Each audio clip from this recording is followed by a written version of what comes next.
The scent of burning coffee and maple syrup clung to Bryn Alder's skin like a second identity, one she had carefully constructed over 7 long years.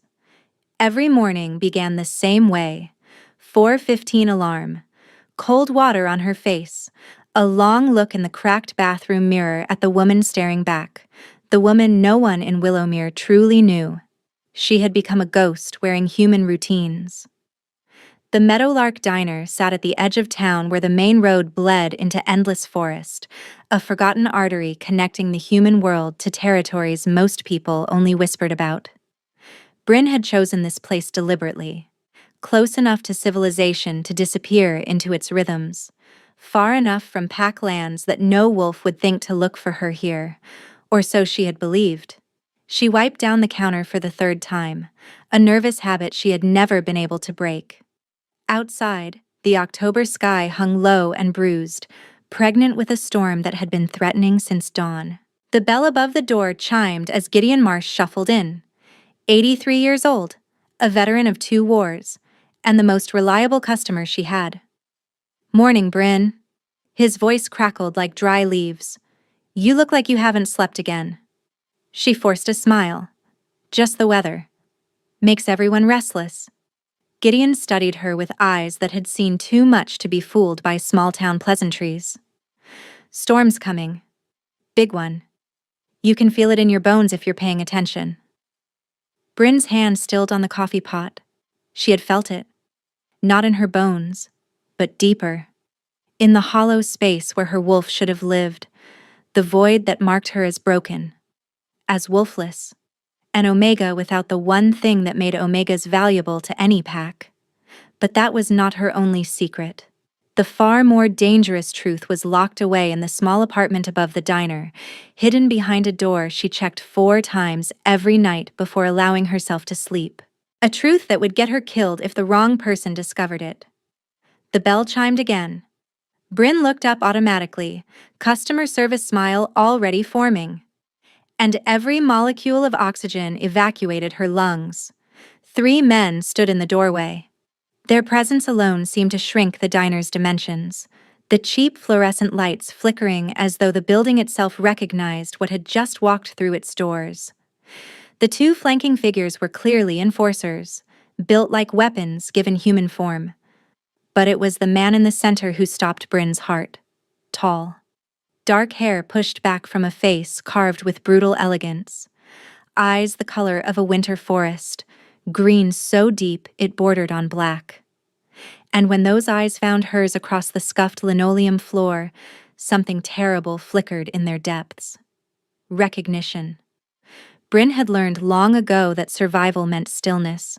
Predators tracked movement. So she became stone. "Sit anywhere you like," she managed, her voice betraying nothing. "Coffee's fresh." The man's gaze lingered for one excruciating heartbeat, then slid away, dismissing her. He moved toward the corner booth with a fluid grace that belonged to apex predators and kings. His enforcers followed like shadows. Bryn's hands trembled as she reached for 3 menus. She pressed them against her apron, steadying herself, before crossing the diner on legs that felt borrowed. "Here you go." She placed the menus on the table without meeting anyone's eyes. "Special today is chicken fried steak. I'll give you a minute." She retreated before anyone could respond. Behind the counter, she gripped the edge of the sink until her knuckles whitened. Her reflection stared back from the metal surface, distorted, fractured. Fitting. Who are they? Why are they here? Willowmere was a nothing town, population 800 on a generous census day. It had no strategic value, no pack affiliations, and no reason for wolves of that caliber to pass through. Unless they were looking for something. Unless they were looking for someone. The thought wrapped around her throat like a fist. 7 years. She had run for 7 years, changed her name twice, crossed territories that should have been impassable, buried every connection to the life she had fled so deeply that even she sometimes forgot the girl she had been before. Kaylin Morrow was dead. Only Bryn Alder remained. A quiet, wolfless omega who poured coffee and kept her head down and bothered no one. That was the story. That was the mask. She risked a glance toward the corner booth. The two enforcers were studying menus with performative disinterest, but the man in the center, he sat perfectly still, his attention fixed on the window, watching the street as though expecting something to materialize from the October gloom. In the gray morning light, she could see more of him now, the hard line of his jaw, the controlled tension in his shoulders. A thin scar tracing from his left temple into his hairline, the kind of mark that came from battles survived rather than accidents endured. And at his throat, barely visible above his collar, the edge of a tattoo. A crown of thorns wrapped around a crescent moon. Bryn's blood turned to ice. She knew that symbol. Every wolf in the Northern Territories knew it. The mark of the Voss line. The bloodline that had ruled the High Pack for over 3 centuries, which meant the man sitting in her diner, drinking her burnt coffee, was not just any alpha. He was Calder Voss, the Alpha King, the most powerful wolf on the continent, and the one man with both the resources and the ruthlessness to find anyone, anywhere, no matter how well they hid. Bryn pressed her back against the kitchen doorway, fighting the urge to run. Running would only confirm suspicion. She had to think, had to breathe. He didn't recognize you. He looked right at you and saw nothing. Because there was nothing to see. A Wolfless Omega carried no scent signature, no pack bond, no marker that would distinguish her from any ordinary human. It was her greatest shame, and right now, her only protection. "Miss?" The voice came from directly in front of her. Bryn's head snapped up. One of the enforcers stood at the counter, his expression unreadable. Up close, he was younger than she had assumed, late 20s, perhaps, with close-cropped auburn hair and the kind of stillness that suggested coiled violence waiting for permission. "My alpha would like to speak with you." Not a request, a command wrapped in polite packaging. Bryn's heartbeat pounded in her ears. "Of course. Let me just... now." She nodded, mouth dry, and followed the enforcer across the diner. The corner booth felt miles away, and yet she reached it far too quickly. Calder Voss did not look up as she approached. He was studying something on his phone, his expression carved from granite. "Sit." The word was quiet, absolute. Bryn slid into the seat across from him, her hands folded tightly in her lap to hide their shaking. Finally, he raised his eyes, and this time there was no dismissal in them. Only a cold, calculating assessment that stripped away every mask she had ever built. "You've been in this town for 7 years, he said. Not a question. Arrived with no history, no family, no documentation that holds up under scrutiny. Her throat closed. "Which makes me wonder." He leaned forward, and his presence seemed to swallow all the air between them. "What exactly are you hiding, little Omega?" Bryn had rehearsed this moment 1,000 times in her nightmares, the moment when someone finally asked the right question. When the walls she had built came crashing down, she had always imagined she would run, that some primal instinct would override her frozen terror and send her fleeing into the forest, into oblivion, into anywhere that was not here. Instead, she sat perfectly still and lied. "I'm not hiding anything." Her voice came out steady, a small miracle. "I'm just a waitress. Came here after a bad divorce. Wanted a fresh start somewhere quiet." Calder Voss watched her the way a wolf watched wounded prey. "A divorce," he repeated, as though tasting the word for deceit. "And this divorce? It required you to falsify identification? To create employment records from businesses that don't exist?" How does he know that? The question must have shown on her face, because something like amusement flickered at the corner of his mouth. It did not reach his eyes. "I've had people researching this town for 3 days," he said. "Every resident, every business, every record going back 20 years. Your name kept appearing, and then disappearing. Like smoke." Bryn's carefully constructed world was crumbling, and she could do nothing but watch it fall. I don't know what you're talking about. Don't. The single word cracked like thunder. I've killed men for smaller lies. She believed him. Silence stretched between them. The diner's ancient radiator clanked. Outside, the first drops of rain began to streak the windows. Then Caldervos did something unexpected. He pulled a photograph from his jacket and slid it across the table. Bryn's gaze dropped to the image, and her heart stopped for the second time that morning. A child stared back at her. A little girl, perhaps 6 years old, with wild dark curls and eyes too solemn for her age. She was standing in a forest clearing, her small hand raised as though reaching for something just out of frame. And around her, suspended in the air like frozen fireflies, were dozens of leaves, held aloft by nothing visible, held by power. 3 weeks ago, Calder said, his voice dropping to something almost soft. A pack in the Eastern Territories was slaughtered. 47 wolves. The attackers were looking for a child. This child. They didn't find her. Bryn could not breathe, could not think. The girl has no official records, no pack registration, no birth documentation. His eyes bored into hers. But the survivors described a woman who helped them escape, a wolfless omega with no scent, who moved through the battle like she knew exactly where the danger would be before it arrived. No, no, no, no. They described you, Bryn Alder, or whatever your real name is. Her vision was swimming. The carefully compartmentalized boxes in her mind were bursting open, flooding her with memories she had spent 7 years trying to drown. I don't know what you're talking about, she whispered. The lie tasted like ash. Calder leaned closer, close enough that she could see the flecks of gold buried in his wintergreen eyes. Close enough that if she had possessed a wolf, it would have been howling in either terror or submission. The child in this photograph is not just powerful, he said. She's a vessel, the first one born in 400 years, and someone is hunting her with resources that rival my own. He placed his hand flat on the photograph, his palm covering the little girl's face. I think you know where she is. I think you've always known.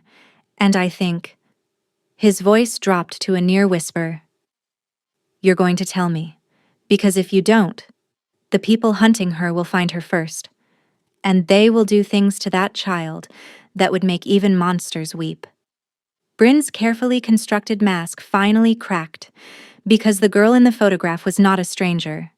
The girl in the photograph was sleeping upstairs, right now, in the apartment above the diner. And her name was Ivy, her daughter. The silence that followed Bryn's internal collapse stretched like a blade pressed to skin, one wrong movement away from drawing blood. Caldervos watched her. He had not blinked, had not moved. He simply waited with the patience of a predator who knew his prey had nowhere left to run. You recognize her, he said finally. Not a question. Bryn's throat worked, but no words emerged. Her mind was fracturing into 1,000 competing impulses. Deny everything, run, fight. Protect Ivy at any cost. But what cost was left? He already knew. Maybe not the full truth, but enough. Enough to destroy everything.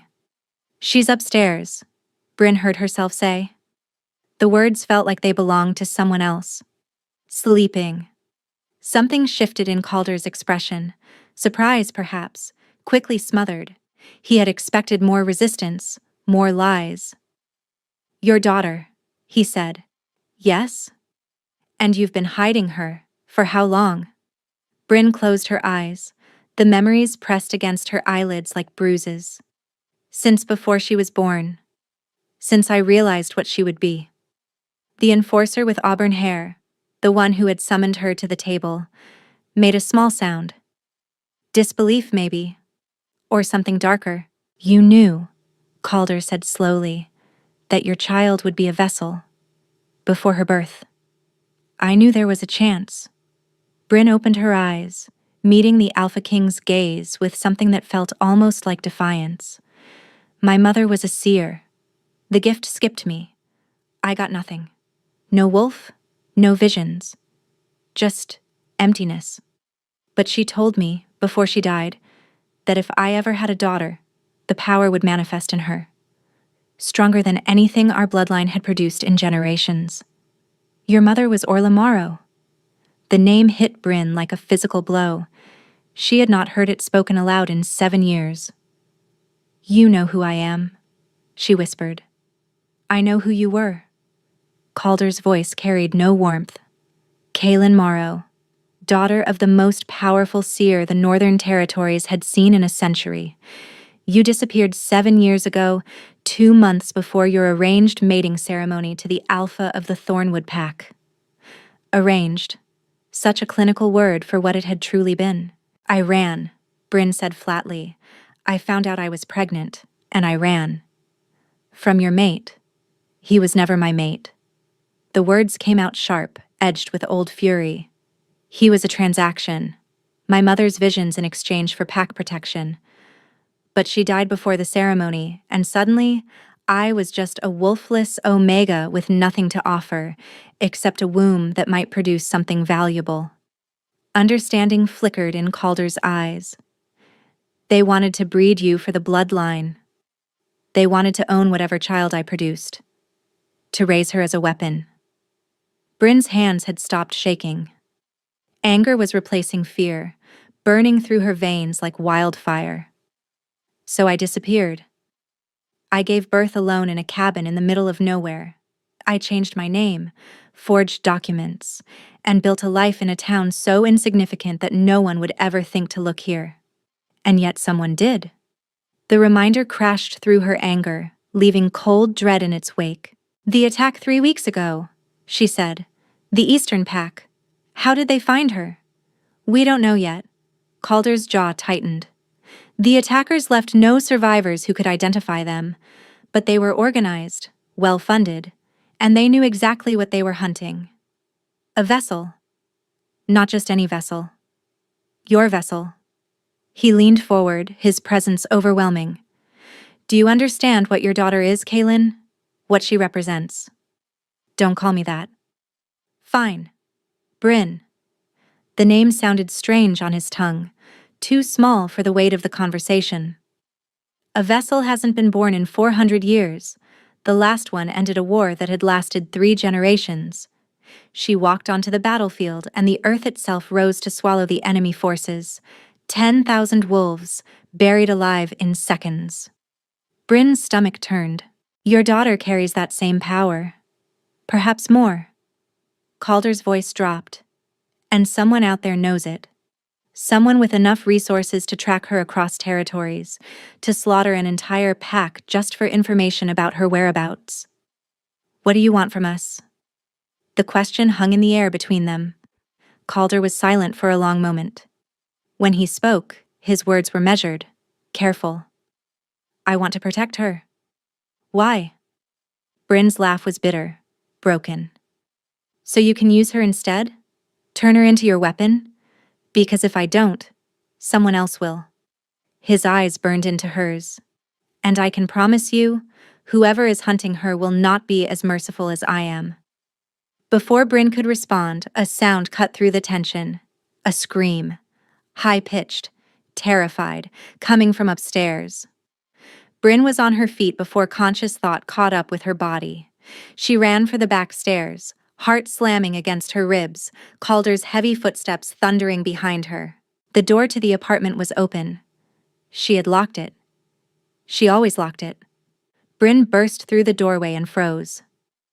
Ivy stood in the center of the small living room, still in her pajamas, her dark curls wild around her pale face. Her eyes were wide, not with fear, but with something far more dangerous. Power.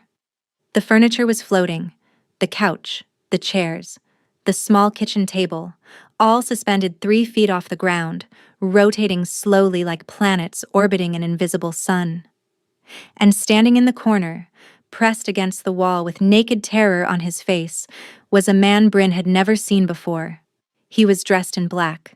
A knife glinted in his trembling hand. He had come for Ivy, and Ivy's power had woken, time fractured into disconnected images. The intruder's face, young, barely more than a boy, his expression cycling between terror and desperate determination. Ivy's small form, trembling with power she could not control, tears streaming down her cheeks. The furniture spinning faster now, objects beginning to crack and splinter under invisible pressure.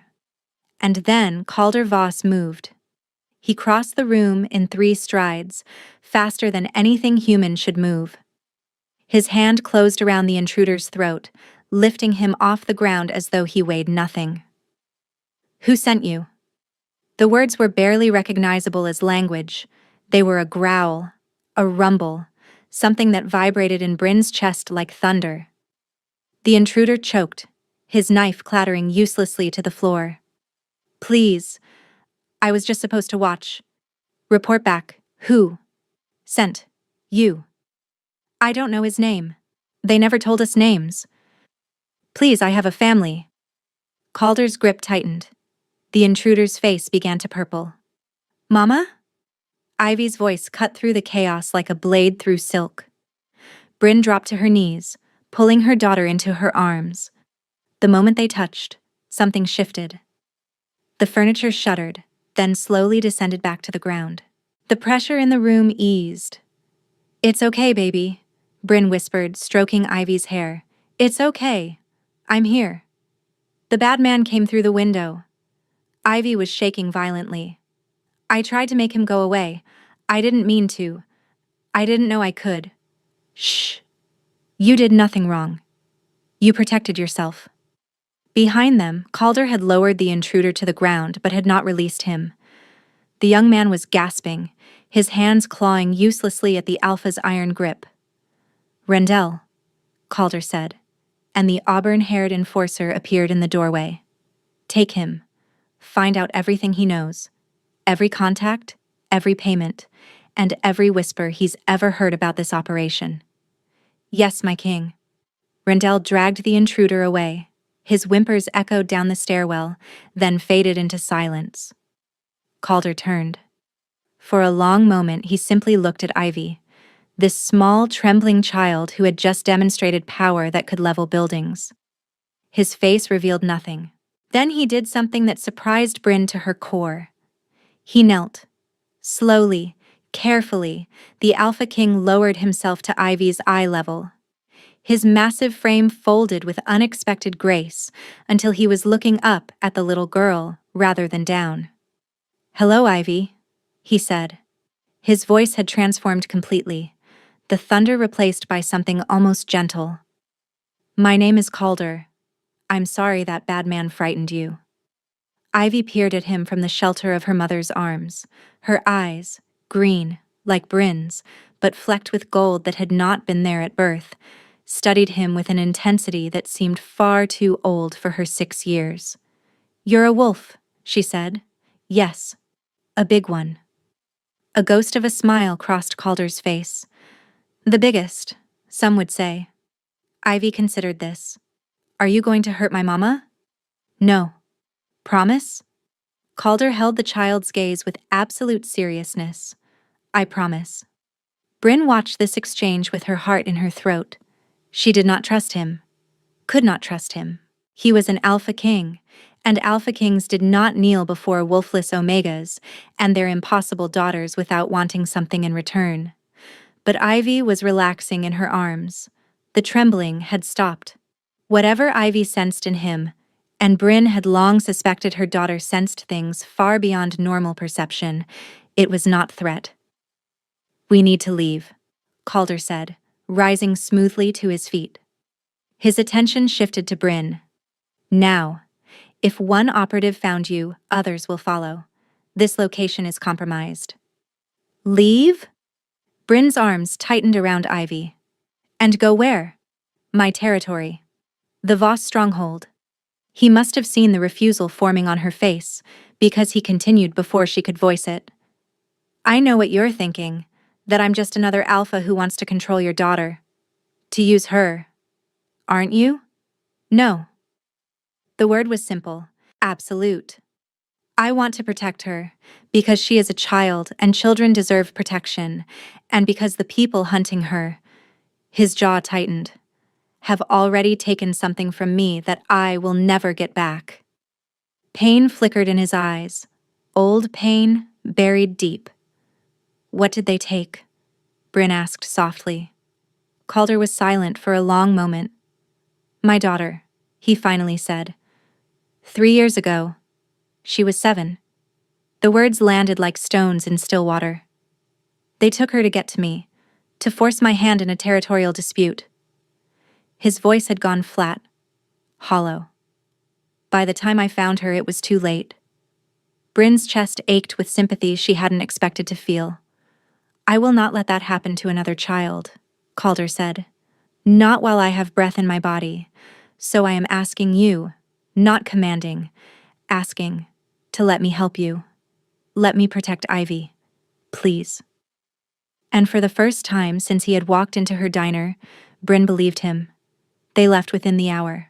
Bryn moved through the apartment on autopilot, shoving clothes into bags, gathering the few possessions that mattered. Ivy's stuffed rabbit, threadbare and loved almost to destruction. The small wooden box that held Bryn's mother's ring. A leather journal filled with notes she had kept since Ivy's birth, documenting every strange occurrence, every flicker of impossible power. Evidence of the miracle she had been trying so desperately to hide. Calder's second enforcer, a woman named Seren, tall and silent with ice-blonde hair, stood guard at the apartment door. Rendell had not returned. Bryn tried not to think about what was happening to the intruder in some dark corner of the building. He came to take my daughter. He deserves whatever he gets. The thought should have disturbed her. It didn't. The car is ready, Seren announced, her voice clipped and professional. We should move. Bryn zipped the final bag and turned to find Ivy standing at the window, her small hand pressed against the glass. She was looking out at the street below, where rain now fell in earnest, blurring the world into watercolor smears. Ivy, time to go, baby. Mama. Ivy did not turn around. There are more bad men coming. The words sent ice cascading down Bryn's spine. What do you mean? How do you know? I can feel them.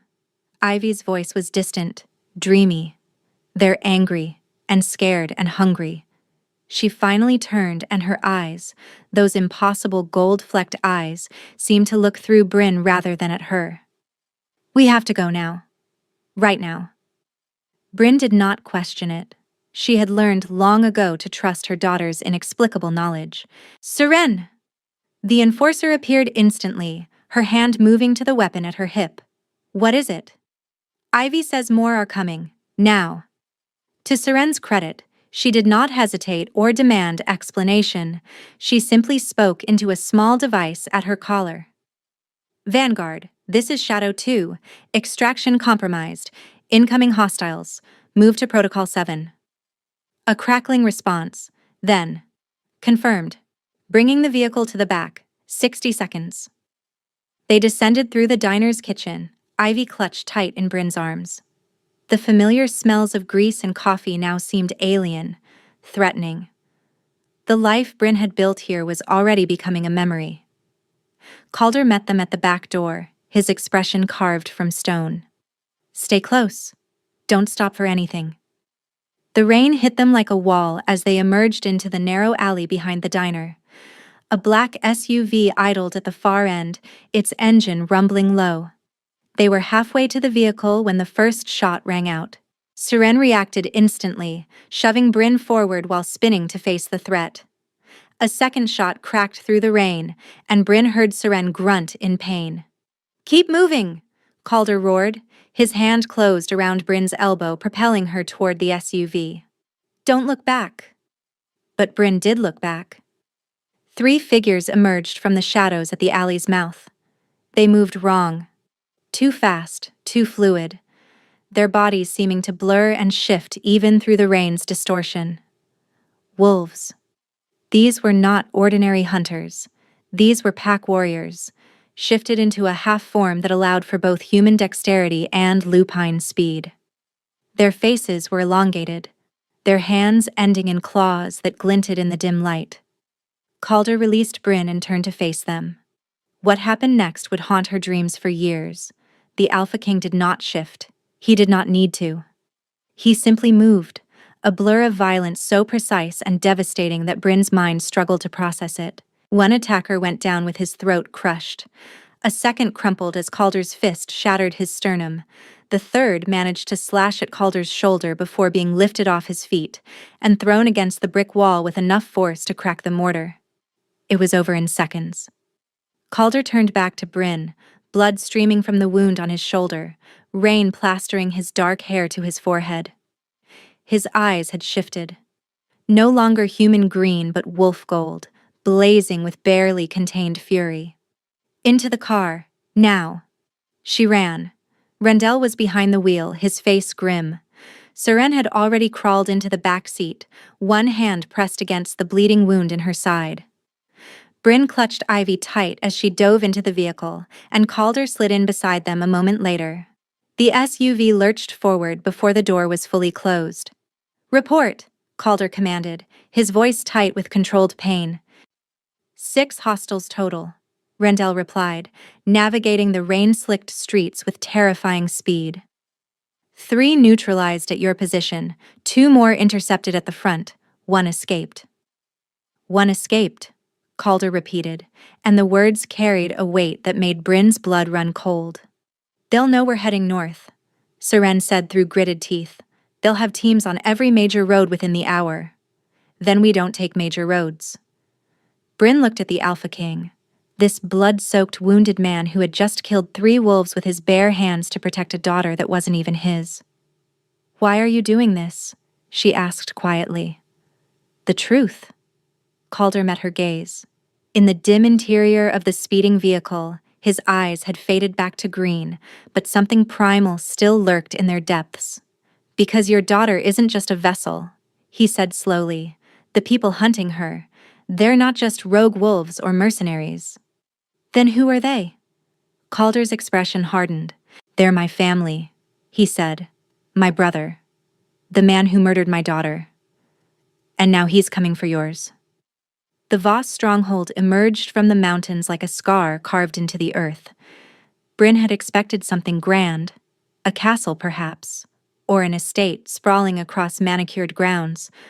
What she found instead was a fortress built directly into the mountainside, its walls hewn from the same gray stone as the peaks surrounding it.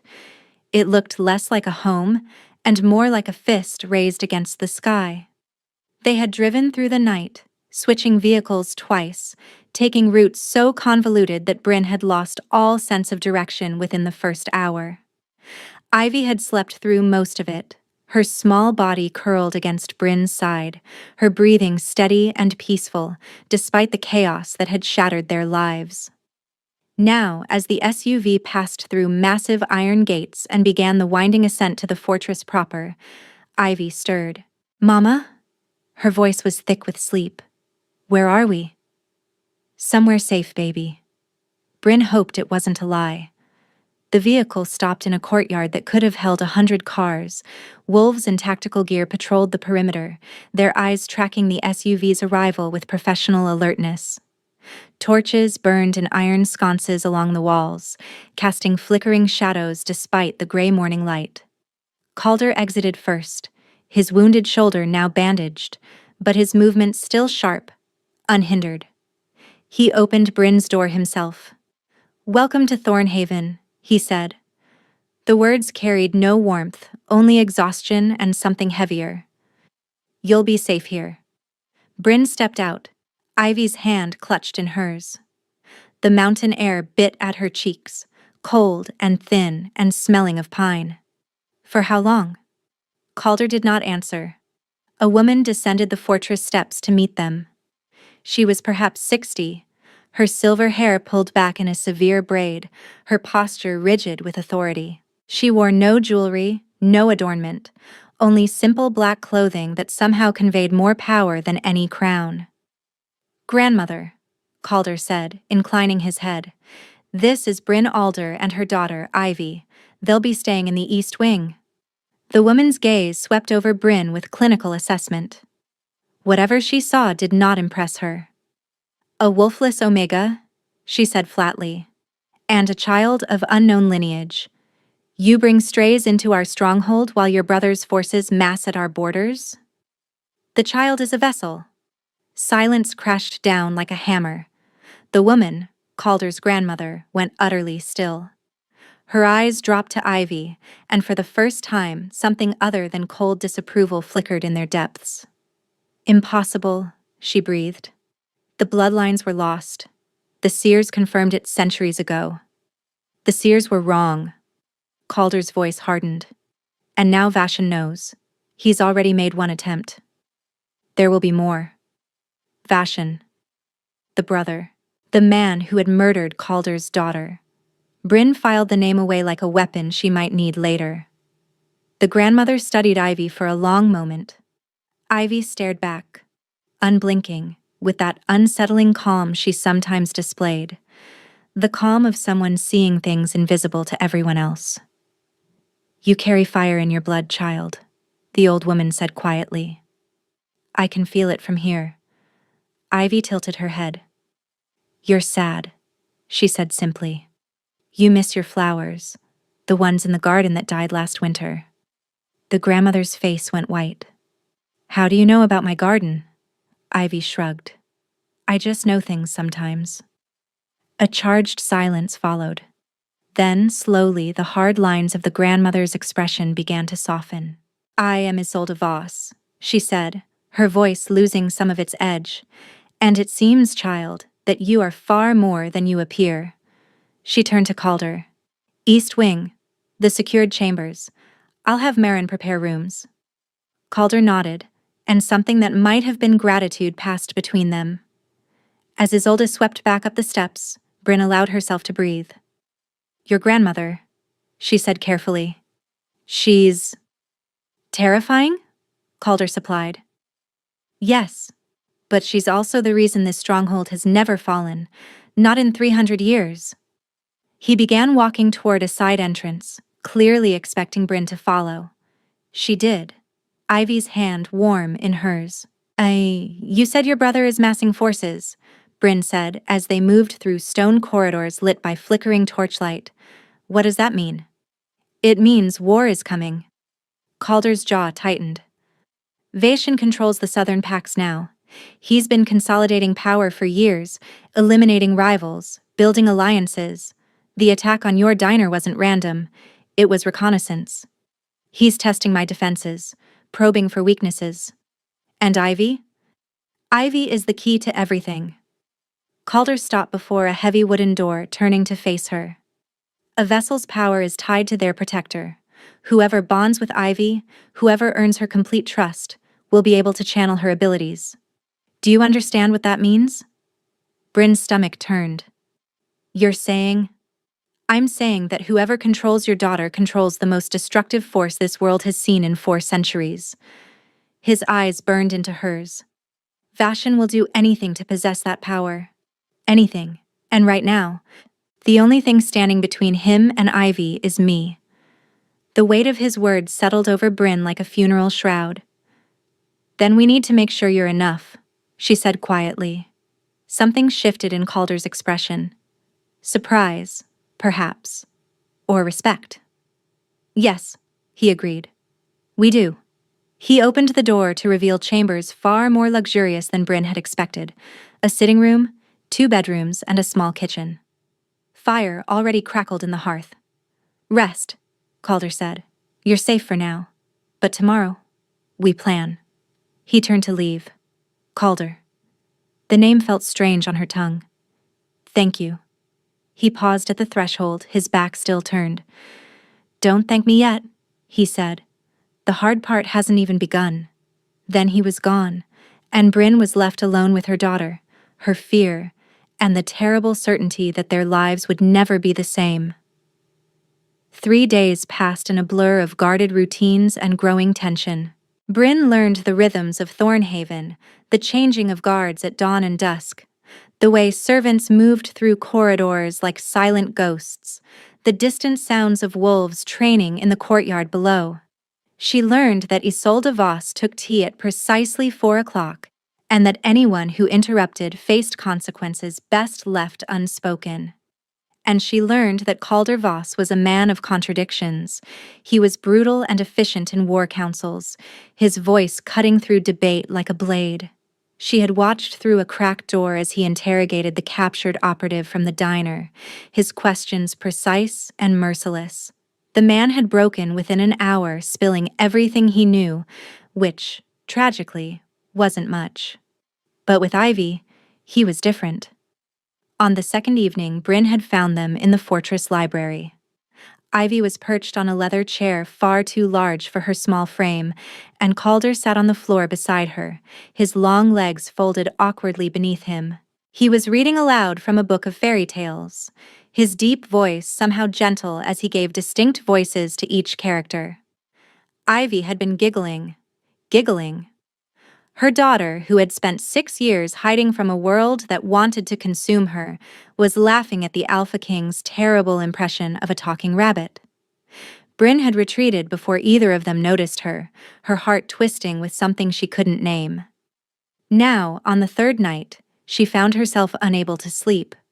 The fire had burned low in the sitting room. Ivy was safely tucked into bed, her stuffed rabbit clutched to her chest. But Bryn's mind would not quiet.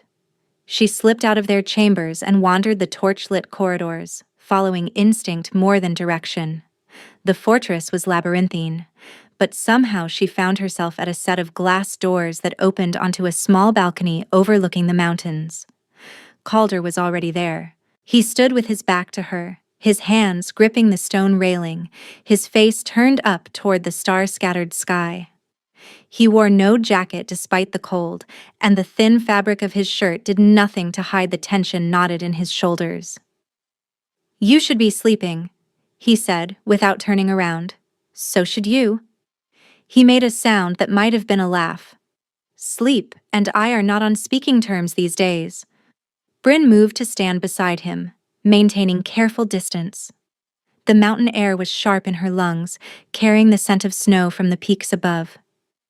"You're good with her," she said quietly. "Ivy. She doesn't trust easily. She never has." Calder was silent for a long moment. "Children deserve gentleness," he finally said. "The world will teach them hardness soon enough." "Is that what happened to you?" His jaw tightened. "My father believed that strength was forged through suffering. He raised Vashan and me accordingly." "And your daughter?" The question slipped out before Bryn could stop it. "Was she?" "Nadia." The name seemed to cause him physical pain. She was light. Pure, unfiltered light. Everything good that I had never been.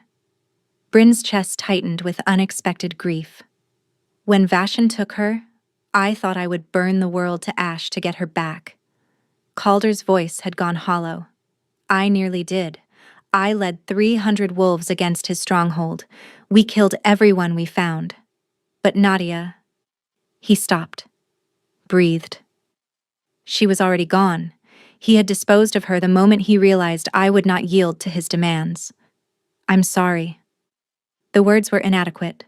Pathetically so. "I've spent 3 years hunting him, building forces, planning, all for the moment when I can finally put my hands around his throat." Calder turned to look at her, and his eyes in the moonlight were shattered. "And now your daughter appears, a child with power that could end this war in a single moment. Do you understand the temptation that represents?" Bryn's heart hammered. "You said you wanted to protect her." "I do." He stepped closer, and she could feel the heat radiating from his body despite the mountain cold. "But I would be lying if I said part of me doesn't look at Ivy and see a weapon. A way to finally destroy Vashan. To make him suffer as I have suffered." "Then why haven't you tried to use her?" "Because I am not my brother." The words were fierce, absolute. "And because when I look at Ivy, I also see Nadia. I see every innocent thing I failed to protect. And I will not, cannot, become the monster that destroys her too." They stood in silence, the weight of his confession hanging between them. Then, slowly, Bryn reached out and placed her hand over his where it gripped the railing. "You're not a monster," she said softly. "A monster wouldn't struggle. A monster wouldn't care." Calder went utterly still. His gaze dropped to their joined hands, then rose to her face. "You don't know what I've done." "You're right. I don't." Bryn held his gaze. "But I know what you've done for us. For Ivy. And right now that's enough."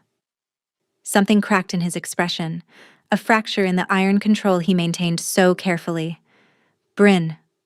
Her name in his voice was a rough whisper. "Yes?" He lifted his free hand, and for a breathless moment she thought he might touch her face. His fingers hovered an inch from her cheek, trembling almost imperceptibly. Then he pulled back. "You should get some sleep," he said, his voice strained. "Tomorrow will be difficult." He stepped away from the railing, away from her, and disappeared into the fortress without another word. Bryn remained on the balcony for a long time, her hand still warm where it had touched his, her heart racing with something that felt dangerously like hope. The attack came at midnight on the fourth day. Bryn woke to screaming. Not Ivy's screaming. She confirmed that immediately, her body lunging toward her daughter's room on pure instinct. Ivy was awake, sitting up in bed, her eyes wide and glowing with that strange inner light that appeared when her power stirred. "They're here, Mama," Ivy whispered. "The bad wolves. So many of them." Bryn pulled her daughter into her arms as explosions shook the fortress walls. The door burst open, and Seren appeared. Fully healed now, her ice-blonde hair pulled back for battle, weapons strapped across her body. "We need to move," she said, her voice clipped. "Vashan's forces breached the eastern wall. The Alpha King is holding the main courtyard, but they're flanking us." Flanking. Bryn's mind raced. They knew. They knew exactly where we were. Someone talked. Seren's expression was grim. "We'll find the traitor later. Right now, survival." They moved through the fortress at a run, Ivy clinging to Bryn's neck. The stone corridors that had seemed so solid now felt like a trap, every shadow potentially hiding death. The sounds of battle grew louder, snarls and screams and the wet crunch of violence. Seren led them down a narrow staircase, through a hidden door, into passages Bryn hadn't known existed. "There's a tunnel system," Seren explained, her eyes constantly scanning. "Leads out to the forest 3 miles north, if the main defenses fall." She never finished the sentence. A wolf emerged from the shadows ahead, massive, black-furred, its eyes burning with malevolent intelligence. It shifted mid-leap, becoming a man whose face was a twisted mirror of Calder's, Vashan. He was taller than his brother, leaner, with the same dark hair but eyes that held nothing but cold calculation. A jagged scar split his left cheek, and when he smiled, it did not reach anywhere near his gaze. "There you are," he purred. "The little vessel. I've been looking for you." Seren moved to intercept, her blade flashing. Vashan caught her throat in one hand and squeezed. The sound of her neck snapping echoed through the tunnel like a gunshot. Bryn screamed. Vashan dropped Seren's body and stepped over it like discarded refuse. His attention fixed on Ivy with terrible hunger. "Such power," he breathed. "I can feel it radiating from you, child, like standing near a furnace." He extended a hand. "Come with me. I can teach you to use what you have, to become something glorious." Ivy pressed her face against Bryn's shoulder. "No. No?" Vashan's smile turned cruel. "I wasn't asking." He lunged. Bryn did the only thing she could. She turned her body, shielding Ivy, preparing to die for her daughter as she had always known she might. The blow never came. Calder materialized from the darkness like vengeance given form. He slammed into his brother with enough force to crack the stone wall behind them, his roar shaking dust from the ceiling. The brothers crashed together in a fury of claws and teeth. Even in human form, they fought like the wolves they were, brutal, primal, seeking kill shots with every strike. "Run!" Calder bellowed between blows. "Get her out!" But Bryn could not move. Her legs had turned to water. Saren was dead. Her protector, her guide. And the only path forward led past two alpha wolves trying to tear each other apart. Vashan landed a vicious slash across Calder's chest. Blood sprayed. Calder staggered. Still protecting strays, brother? Vashan circled, his claws dripping crimson. You always were weak. Father knew it. That's why he chose me as his successor. Father chose wrong, Calder snarled, pressing a hand against his wound. Just as you're wrong now. Am I? Vashan's eyes flickered to Bryn and Ivy. I wonder. Let's test that theory. He moved, not toward Calder but toward them, and Ivy's power erupted. The tunnel shook. Stones tore from the walls, whipping through the air like missiles. The very earth groaned and shifted, rising up between Vashan and his prey. Vashan was thrown backward, his body slamming against the ceiling before crashing to the floor. But Ivy was convulsing in Bryn's arms, her small body racked with spasms, blood streaming from her nose. The power was too much. It was consuming her. Ivy, baby, stop! You have to stop! The telekinesis collapsed. The floating stones crashed down, and Ivy went limp, her breathing shallow and her skin paper white. Vashan was already rising, already healing, his laughter echoing through the ruined tunnel. Magnificent, he breathed. Absolutely magnificent, but untrained, uncontrolled. She'll burn herself out before she ever reaches her potential. His eyes gleamed. Unless someone teaches her, unless someone bonds with her. Calder struggled to his feet, swaying. His wounds were severe, too severe. He was losing too much blood. You'll never have her, he growled. Won't I? Vashan smiled. Look at yourself, brother. You're dying. And when you're gone, he spread his arms. Who will stop me? Calder's knees buckled. He collapsed against the wall, his breath coming in ragged gasps. And Bryn, clutching her unconscious daughter, her protector dying before her eyes, felt hope drain away like blood into stone. Vashan advanced slowly, savoring his victory. You know what the tragedy is, brother? He stepped over rubble, his movements unhurried. You actually could have stopped me, if you had been willing to use the girl, to bond with her, take her power for yourself. But you were too noble. He spat the word like poison. Too concerned with protecting the innocent. Calder tried to rise. Failed. His hand left bloody smears on the stone wall. Innocence, Vashan continued, is just weakness that hasn't been exploited yet. Father taught us that. You simply refused to learn. He reached Bryn and looked down at her with cold amusement. A wolfless omega. How fitting that you'd attach yourself to broken things, Calder. He crouched, bringing his face level with Bryn's. Don't worry, I won't kill you. Someone needs to care for the girl between her training sessions. A mother's presence can be motivating. Bryn's fear was a living thing, coiled tight in her chest. But beneath it, something else stirred. Something that had lain dormant for 7 years. Something that felt like fire. You don't know anything about me, she whispered. I know enough. You're nothing. A defect? A wolf who couldn't even manifest her own. I'm not wolfless. The words came from somewhere deep inside her. From a truth she had buried so completely that she had almost forgotten it existed. Vashan's expression flickered. What? I'm not wolfless. Bryn's voice grew stronger. I never was. My wolf has been here all along. I just locked her away. Because my mother told me to. Because she saw what would happen if anyone ever discovered what I really am. The fire was building now, spreading through her veins like molten gold. Your mother was a seer, Vashan said slowly, his confidence cracking. She saw futures. She saw my future. Bryn's eyes began to change, not wolf gold, but something else. Something that glowed like embers. She saw what I would become if I ever unlocked my true nature. And it terrified her. Terrified her so much That she sealed my wolf away when I was 6 years old, bound my power so deeply that even I believed it was gone. Vashon scrambled backward. What are you? Bryn stood. Ivy was still unconscious in her arms, but the weight felt different now, lighter, as though strength was flooding into her from some inexhaustible source. My mother wasn't just a seer, Bryn said. She was the last descendant of the Morrow bloodline, the bloodline that created the first vessels, 400 years ago. The bloodline that carries the original power.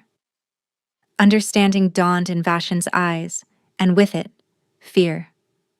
That's impossible. The Morrows were destroyed. They went into hiding, changed their names, scattered across territories where no one would think to look. Bryn's voice had deepened, resonating with harmonics that seemed to vibrate the very air. My mother hid us, hid me, because she knew that one day, someone would come for my daughter. And when that day came, the fire erupted. Not physical flames, but something far more devastating. Pure, radiant power that poured from Bryn like light from a star. The tunnel blazed with golden luminescence. The rubble disintegrated. The very stones sang with primordial energy. She knew I would need to be ready. Vashon shifted, launching himself at her in desperate attack. Bryn raised one hand. The alpha wolf froze mid-leap, suspended in air, his limbs locked in place by power that predated pack hierarchies and territorial claims. Power that answered to blood and bond and the fierce, unbreakable love of a mother for her child. You came for my daughter, Bryn said, her voice echoing with the weight of 4 centuries. You killed innocents to find her. You would have turned her into a weapon, broken her spirit, and consumed her light. She stepped forward. The golden glow intensified. But you forgot something, Vashon Voss. You forgot that vessels don't just channel power. Her eyes blazed into his. They inherit it. From their mothers. From their grandmothers. From an unbroken line stretching back to the first wolf who ever walked this earth. Vashon struggled against her hold, his face contorted with rage and terror. You can't. This isn't. My daughter is a vessel, because I am one too. Bryn's voice dropped to a whisper. I just never knew. Never let myself know. Until you threatened the only thing in this world that matters to me. She clenched her fist. Vashon screamed as golden light wrapped around him like chains, burning through his defenses, stripping away his power layer by layer. I won't kill you, Bryn said. That's not my choice to make. She turned to where Calder had managed to pull himself upright, leaning heavily against the wall. His eyes were wide, his face pale with blood loss and shock. He's yours, Bryn said simply. Do what you need to do. Calder stared at her for a long moment. At this woman who had transformed from a frightened Omega into something radiant and terrifying. Something that rewrote everything he thought he knew about power and bloodlines and fate. Then he pushed off the wall, crossed to his brother, and knelt beside the broken wolf who had taken everything from him. 3 years, Calder said quietly. 3 years I've imagined this moment. What I would say. What I would do. Vashon spat blood. Then do it. Finish it. Calder was silent for a long moment. No, he finally said. Death would be mercy, and you have never shown mercy to anyone. He looked up at Bryn. Hold him, until we can transport him to the council for judgment. Let the Pax decide his fate. Bryn nodded.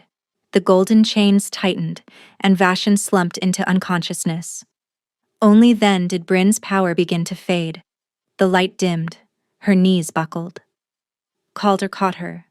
Caught both her and the still unconscious Ivy, his wounded arms somehow finding the strength to keep them from falling. You're a vessel, he breathed. Apparently? Bryn's laugh was exhausted, bordering on hysterical. Surprise? Despite everything, the blood, the death, the impossible revelations, Calder smiled. I think, he said softly, we have a lot to talk about. The dawn found them in the fortress's healing wing. Ivy woke first, her eyes fluttering open to find her mother dozing in a chair beside her bed. The little girl was pale, dark circles bruising the delicate skin beneath her eyes, but her voice was strong when she spoke. "Mama? Did we win?" Bryn startled awake, her hand immediately finding Ivy's. "Yes, baby, we won." "And the bad man? The one who felt like shadows?" "He's gone. He can't hurt us anymore." Ivy considered this with the solemnity of a child who had seen too much. "You are glowing," she said. "I saw it in my dreams. You were like a sun." Bryn's throat tightened. "I was trying to protect you." "I know." Ivy's small fingers squeezed her mother's hand. "You always protect me. But Mama..." She hesitated. "You were sad before. Inside, where you hid it. But you don't feel sad anymore." Trust her daughter to see what no one else could. "No," Bryn admitted softly. "I don't think I am." For 7 years she had lived as half a person, incomplete, broken. She had accepted the lie of her wolflessness so completely that it had become her identity, a cage she had built around herself one bar at a time. But the cage was gone now. The bars had melted in golden fire, and what remained was not the frightened girl who had fled her pack, but something stronger, something whole. A knock interrupted her thoughts. Calder stood in the doorway. His chest was bandaged, his arm in a sling, but he moved with the careful precision of someone who had already pushed past his body's limits multiple times that day. "May I come in?" Bryn nodded. He crossed to Ivy's bedside and lowered himself into a chair with a barely suppressed wince. For a moment, the three of them simply existed in the same space: the Alpha King, the newly awakened vessel, and the child who had started it all. "Vaishon has been transported to the High Council," Calder said. "He'll face judgment within the fortnight. Whatever the outcome, he will never be free again." "And his forces?" "Scattered. Without their leader, the coalition he built is already fracturing. The war we feared." He exhaled slowly. "May not come after all." Relief washed through Bryn like a tide. "What happens now?" Calder's gaze moved from her to Ivy, then back again. "That depends on you." His voice was careful. "You're a vessel. Perhaps the most powerful one born in centuries. The Pax will want to study you, understand your abilities. There will be those who seek to use you, just as Vaishon did." Bryn's spine stiffened. "Let them try." Or... Calder hesitated, and for the first time since she had met him, he looked uncertain. "You could stay here, at Thornhaven, under my protection." "Your protection," Bryn repeated. "The stronghold is secure. Ivy could be educated here, trained to control her abilities safely, and you..." He stopped, struggled, then pushed forward. "You would have a home, if you wanted one." The offer hung in the air between them. Bryn thought about the diner, the life she had built, the anonymity she had clung to like a drowning woman clutching driftwood. None of it existed anymore. It had been burned away the moment Calder Voss walked through her door. But perhaps that was not a tragedy. Perhaps it was a beginning. "Ivy?" Bryn turned to her daughter. "What do you think? Would you like to stay here?" Ivy looked at Calder with those knowing eyes of hers. "He makes you smile," she said simply. "When you think no one's watching. He makes you smile like you mean it." Bryn's cheeks flushed. Calder's expression softened into something almost wondering. "I suppose that settles it then," Bryn said quietly. She met Calder's eyes, and what passed between them needed no words. "We'll stay." 1 month later, the nightmares had stopped. Bryn stood on the same balcony where she had first touched Calder's hand, watching the sun set behind the mountains in ribbons of amber and rose. The air was warmer now, carrying the first hints of spring. Below, in the courtyard, she could hear Ivy laughing. Her daughter was training with Isolde, the fearsome grandmother who had somehow become Ivy's most devoted teacher. The old woman had a gift for coaxing power without forcing it, for building control rather than suppression. Ivy was flourishing under her guidance. They both were. Footsteps sounded behind her. Bryn did not turn. "She's getting stronger every day," Calder said, coming to stand beside her. His shoulder had healed, the sling long since discarded. "Isolde says she's never seen potential like this. And that doesn't frighten you?" "No." His hand found hers on the railing, warm, solid, certain. "It gives me hope." Bryn leaned into him slightly, allowing herself the comfort of his presence. They had not defined what existed between them, had not put words to the way his eyes sought hers across crowded rooms, or the way her heartbeat quickened whenever he entered a space.